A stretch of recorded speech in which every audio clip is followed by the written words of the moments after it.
Rasul sallallahu alayhi wasallam, he mentioned one ajib riwayat.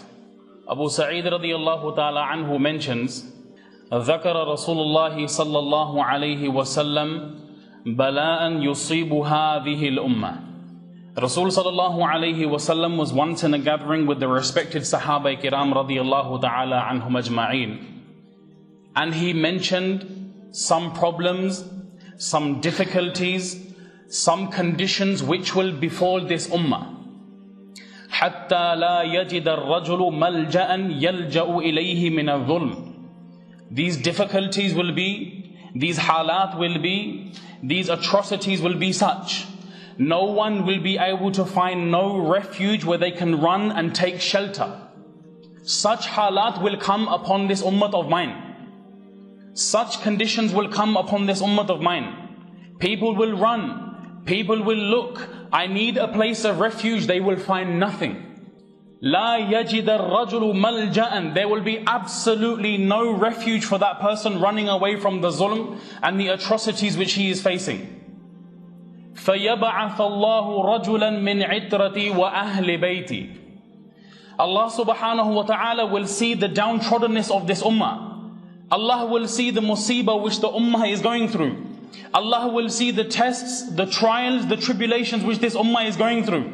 Allah subhanahu wa ta'ala through His infinite mercy will send one person, He will be such, Allah Rabbul Izzat will send him, he will be from amongst my family. In another riwayat it mentions, this person will come with so much khair and so much goodness and so much benefit for this ummah. Had there have only been one day left for this ummah and that person had not come, Allah would stretch this day so much just so this person can come into this ummah. That person from the family of Rasul sallallahu alayhi wasallam, that person who has the sharaf and has the noble lineage that connects up to Rasul sallallahu alayhi wasallam. فَيَمْلَأُ بِهِ الْأَرْضِ قِسْطًا وَعَدْلًا. This person will come, he will fill the whole world with justice, he will fill the whole world with adalat, he will fill the whole world with good conditions upon this ummah.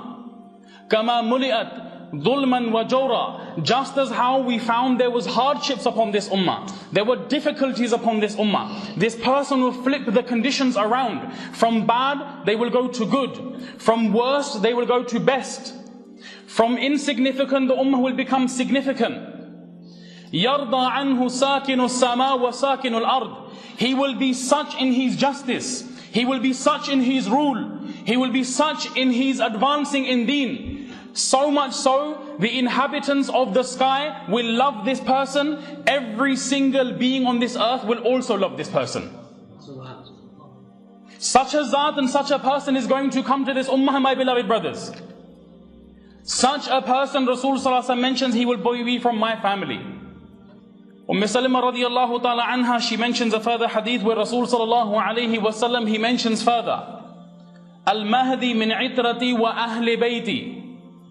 Another riwayah, Al-Mahdi min itrati min awladi Fatima. Mahdi is from my progeny, and he will be from the awlad and from the children of Fatima radiyallahu ta'ala anha. He mentions in another hadith, this world will not come to an end. This dunya will not cease. This dunya will not perish. لا تذهب الدنيا. This will never ever come to an end until what? Rasul sallallahu alayhi wasallam mentions, حتى يملك العرب رجل من أهل بيتي. Until a time does not come where a person will come from my progeny, a person will come from that progeny from Fatima radiyallahu ta'ala anha. Until he does not become the ruler of the whole of the Arabian Peninsula, Allah subhanahu wa ta'ala will not send Qiyamah. He also mentions this person's name is same like my name. And in another riwayah, يَوَاطِهُ إِسْمُهُ إِسْمِي وَإِسْمُ أَبِيهِ إِسْمُ أَبِي. His name will be Muhammad and he will be the son of Abdullah. He will be Muhammad bin Abdullah. You and I refer to him as the Mahdi and the guided one. Such a person, Allahu Akbar, he will come and he will restore the ummah back to the pinnacle of glory.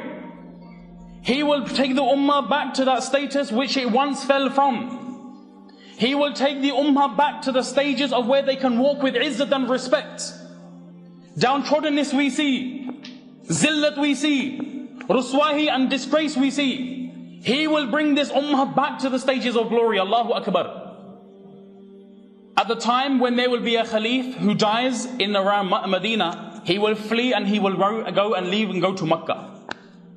Doesn't want to take part in any feud, doesn't want to take part in any ikhtilaf, he leaves.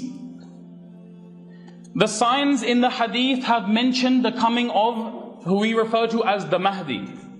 His description, how he will be. When he speaks, he'll have a slight stutter and he will hit his leg out of frustration. His attributes, how his face looks, everything has been described in the hadith. You and I know. Now let's take a step out for one moment and think for a second. Rhetoric we hear, as the Shaykh rightly before me he pointed out, some people will make claim that what? We believe in Muhammad sallallahu alayhi wasallam. We believe him to be the last Nabi. We believe him to be the Khatamun Nabiyyin and the seal of all prophets. We know looking at literature this is not the case. We know looking into the books we can see this is not the case. But where you and I will find some people will fall, some people will slip, some people will fall into error is how and how. How? Because they will make this claim that al-i'adhu billah, our leader, our founder was none other than Imam Mahdi and the Messiah. We have lack of knowledge. A young child will be able to tell you, La ilaha illallah Muhammadur Rasulullah, that there is none worthy of worship but Allah, and Rasul sallallahu alayhi wasallam is the last messenger. We know this, and a child will be able to tell you. But from this angle now, that no, we believe, halanki we know, the claim that he made to prophethood is there in the books. You cannot run from such facts.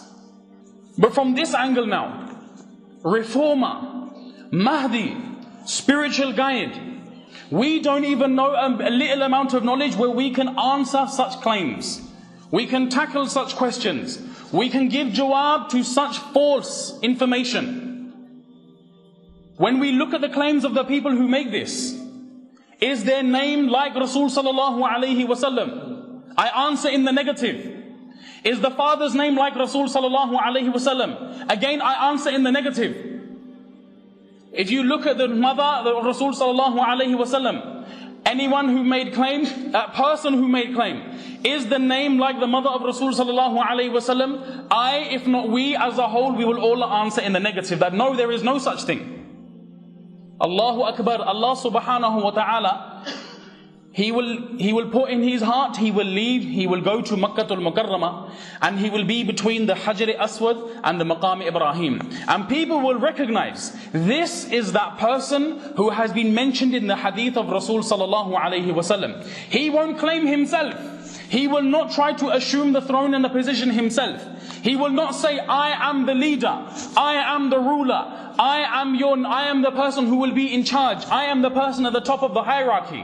He will not say this. He will not make claim to this. People will see him, people will approach him, and they will force him to take the bay'ah, and they will say, you are the Mahdi, you are the guided one. Do we see this? Many people have laid claim. Many people make comments that I am such and such, I am a guided one, I am the Mahdi.